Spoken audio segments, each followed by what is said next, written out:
Il était une fois, à Marseille, un garçon silencieux qui rêvait simplement de taper dans un ballon. Il s'appelait Zinedine Yazid Zidane, né le 23 juin 1972, dans une cité populaire qu'on appelait la Castellane. Ses parents, venus d'un petit village kabyle d'Algérie, travaillaient dur, sans se plaindre. Il ne possédait pas grand-chose, mais il lui avait donné l'essentiel, la dignité, le respect et l'amour du travail bien fait. Dans les rues du quartier, entre les immeubles gris et le bruit des scooters, le jeune Zizou apprenait à dribbler. Le ballon, c'était son refuge, sa manière de s'exprimer. Il ne parlait pas beaucoup, mais quand il touchait la balle, tout le monde se taisait. Il avait ce don, rendre le football beau. Repéré à 14 ans, il quitte sa famille pour rejoindre le centre de formation de l'AS Cannes. Il découvre une autre vie, la solitude, les entraînements durs, la pression. Mais il garde en lui la flamme du gamin de la Castellane. À 17 ans, il débute en professionnel. Peu à peu, le monde découvre un joueur différent. Pas le plus rapide, pas le plus fort, mais le plus juste. Après Bordeaux, il s'envole pour Turin, à la Juventus. Là-bas, il apprend la rigueur italienne, les nuits de Ligue des Champions, la gloire et la fatigue. Il devient Ballon d'Or, le meilleur du monde, mais reste cet homme simple, qui parle doucement, qui doute parfois, qui ne joue jamais pour briller, mais pour faire briller les autres.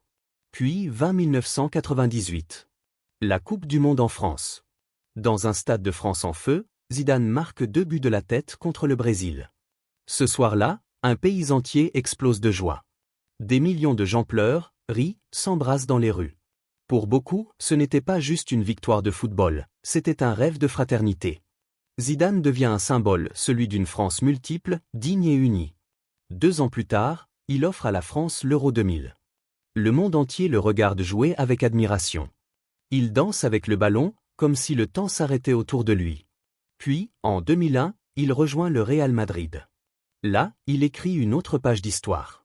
Une volée sublime, un soir de mai 2002, en finale de Ligue des Champions. Un geste parfait. Peut-être le plus beau but de l'histoire. Ce soir-là, Zidane touche l'éternité. Mais même les héros ont une dernière bataille. En 2006, pour sa dernière Coupe du Monde, Zidane revient, fatigué mais immense. Il emmène encore la France jusqu'en finale. Il marque une panenka, pleine d'audace, d'élégance, presque de poésie.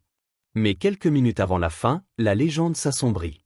Un mot de trop, un geste de trop, le coup de tête. Le silence. L'expulsion.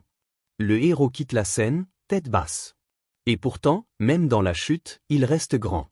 Parce qu'il reste vrai. Humain. Quand il raccroche, le monde du football perd un magicien, mais retrouve un guide. Zidane devient entraîneur.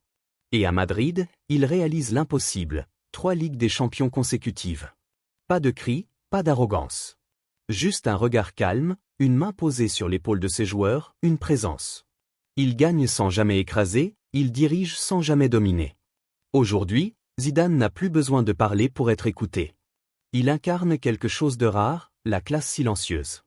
L'homme qui a grandi parmi les tours de béton et qui, par la grâce d'un ballon, a touché le ciel sans jamais oublier d'où il venait. Il n'est pas seulement une légende du sport. Il est une leçon de vie. Celle qu'on peut venir de nulle part, tomber, se relever, et conquérir le monde sans cesser d'être humble. Si l'histoire de Zinedine Zidane t'a inspiré, abonne-toi dès maintenant pour découvrir d'autres parcours incroyables qui vont te toucher en plein cœur.